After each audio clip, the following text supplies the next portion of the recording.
Ever found yourself constantly solving someone else's problems? Maybe being asked for favors, even when it drains you.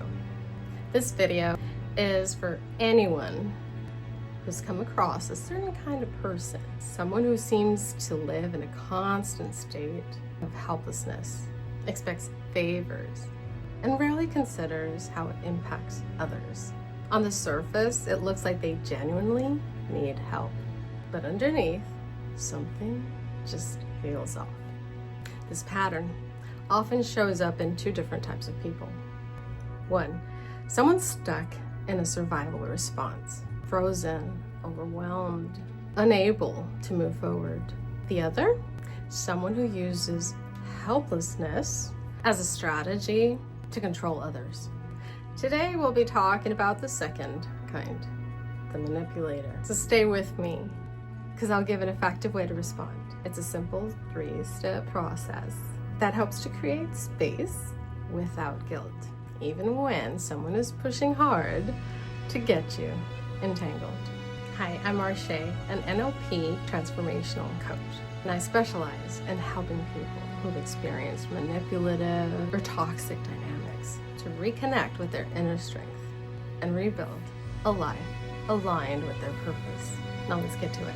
You see, in relationships with manipulative individuals, it's not uncommon to feel a sense of guilt when trying to say no. Some people notice that they're always the one helping, fixing, and bending. The manipulator tends to disregard how others feel, how much time they have, and what their capacity is. Not because they're unaware, but because their mindset doesn't include mutual care.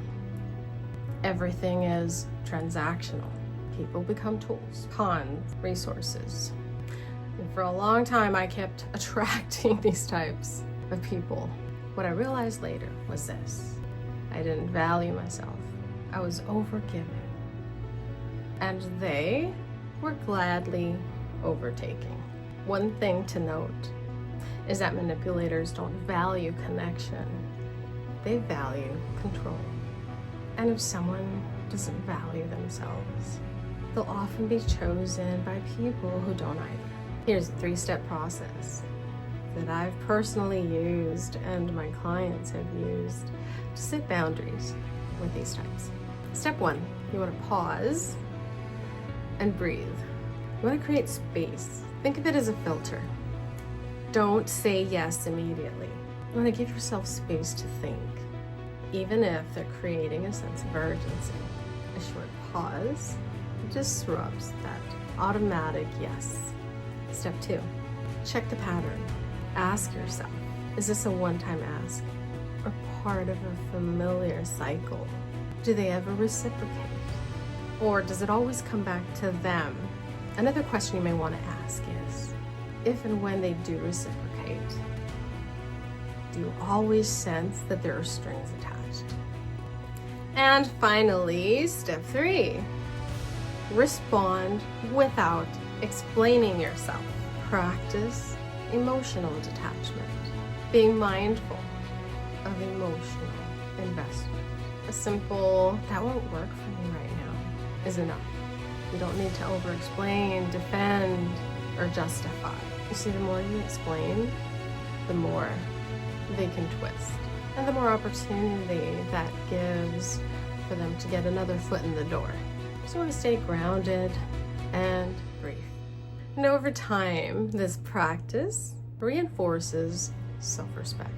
You see, people who genuinely care won't punish you for setting a boundary. They'll respect it. And the ones who don't, well, it may just confirm what you already knew. And that wraps up a 3-step process for navigating situations like this. If this video spoke to you, I'd love to hear your thoughts. Let me know in the comments. Love you guys. God bless.